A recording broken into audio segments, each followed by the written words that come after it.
పెళ్ళవగానే మనం సత్యనారాయణ స్వామి వ్రతం చేసుకుంటాం కదా, ఒక డే గ్యాప్ ఇచ్చి మా బాబాయ్ వాళ్ళు అయితే వ్రతం పెట్టుకున్నారు. ఆ గ్యాప్లో నేనైతే ఖమ్మం వెళ్ళడం ఇదంతా మీరు ఆల్రెడీ చూసారు కదా. సో ఖమ్మంలో మా సింధు పెళ్లి అటెండ్ అయ్యి ఇమీడియట్గా బయలుదేరి మళ్ళీ వచ్చేసాము. వ్రతం టైంకి అయితే హైదరాబాద్లో ఉన్నాము. మేం పాడిన మంగళహారతి పాట మీరు కూడా వినేయండి.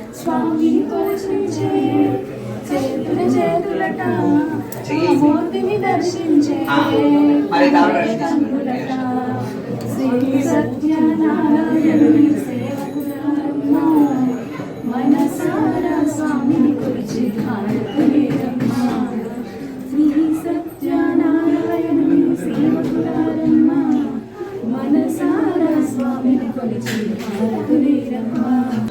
మనోహరాయ మామకాభీష్టదాయ మంగళం అని కుదరండి. అక్కడ